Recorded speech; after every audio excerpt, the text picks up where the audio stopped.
Hello everyone, I'm Marion, the Inappropriate Artist. Thank you so much for joining me here on Patreon. I hope you enjoy this as much as I do, and I so appreciate your support. I have drawn in a little bit of a horizon line and a wave line, and now I'm going to wet my paper and get that going. This is Arches paper, so I do need to saturate it well. It takes some time for that to happen.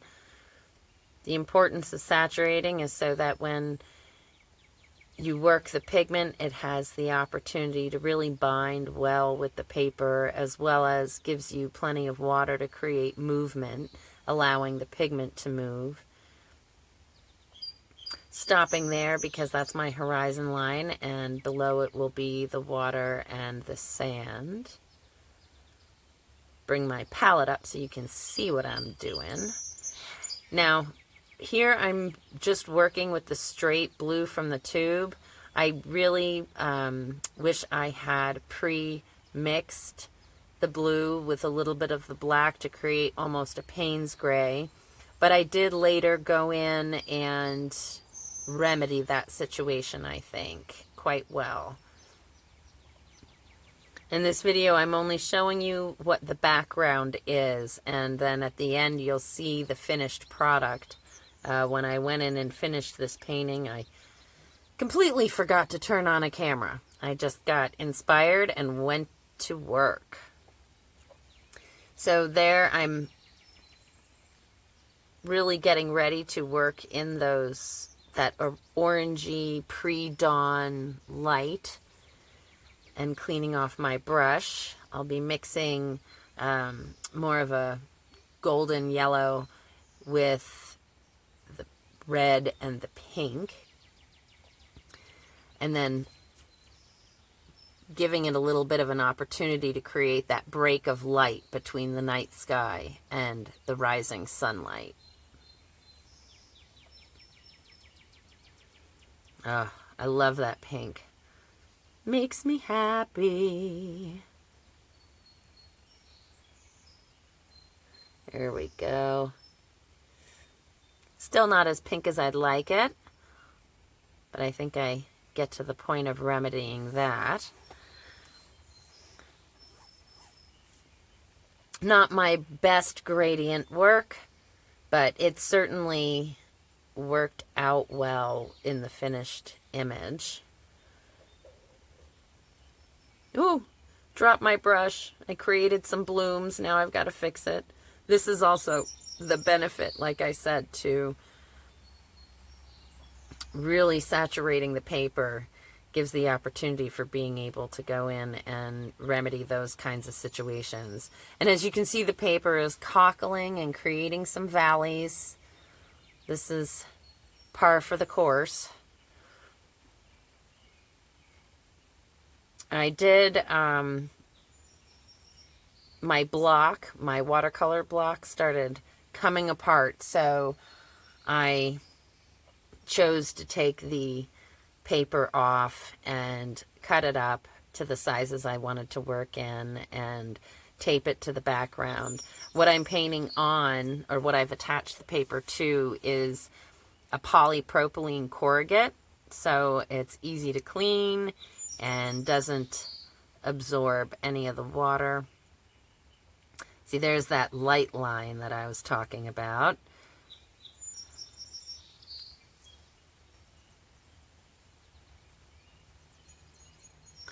Now I'm pulling off some of the paint in order to exaggerate that gradient.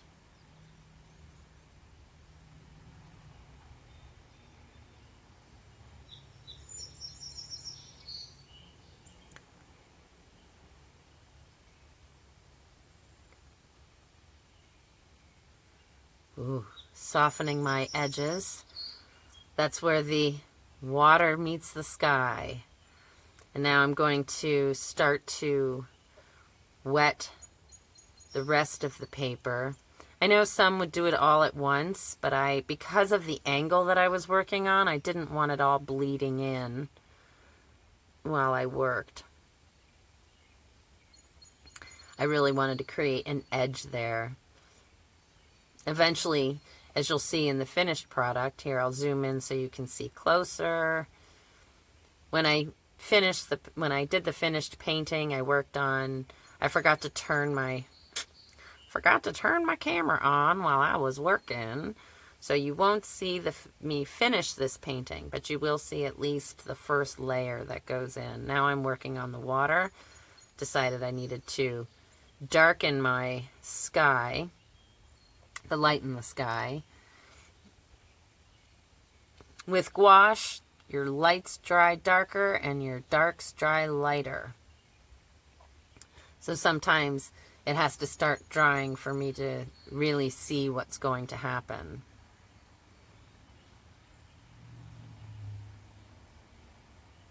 I'm allowing the water to be streaky so that it creates that water line. And here comes some blues reflecting the sky a little bit.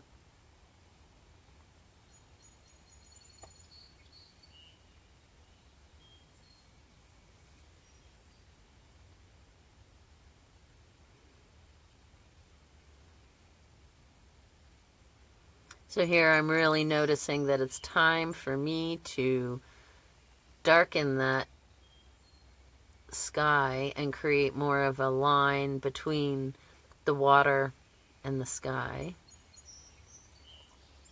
Drying off my brush a little bit and cleaning off my brush a little bit to blend that area there and keep that light line there.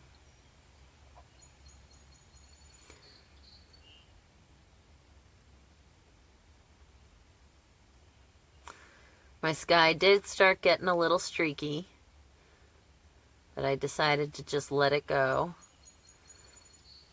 Here I'm getting ready to do the reflections in the sand. This is where the sand comes in and it's still wet because the tide is going out. So here I'm trying to fix my sky. I should have just let it be. I think I made it more streaky than it needed to be.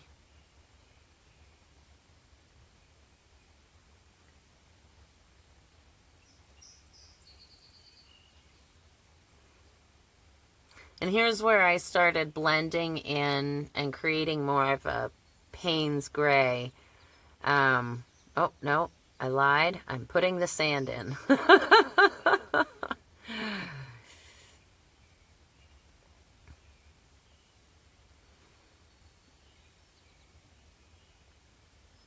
But you can see where I'm trying to leave an area for the reflection of the sky in the wet sand.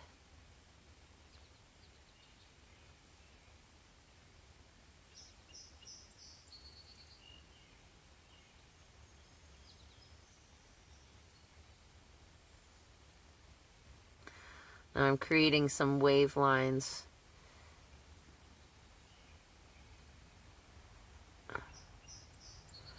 Putting down a little bit of a darker color to be underneath to create shadow.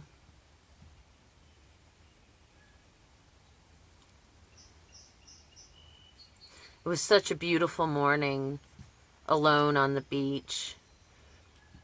It's the beauty of getting up before dawn. You get to catch this time that is just absolutely precious to me with no one else around. I really get to absorb the beauty of nature and let it speak to me.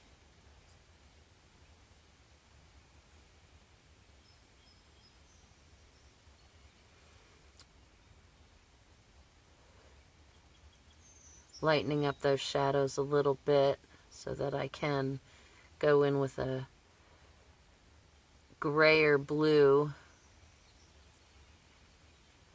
eventually. There's creating the ripples in the sand.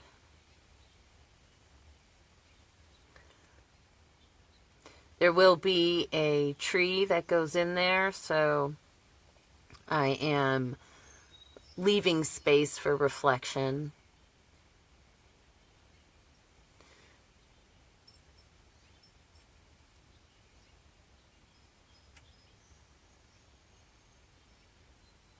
After the paper dries, I'll be able to see better where I need to add and take away, that kind of thing. And here comes this wonderful, more of a Payne's gray blue. This is the shadow of the wave coming in. Not much of a wave. The water was quite calm that morning. It was very peaceful.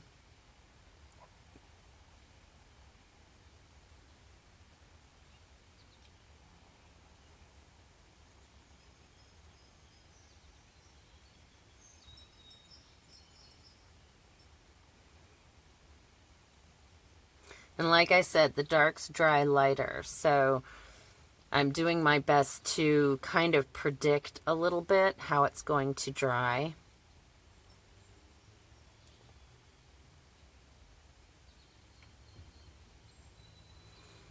The beautiful oranges from the sky reflecting in the water that has receded off the sand.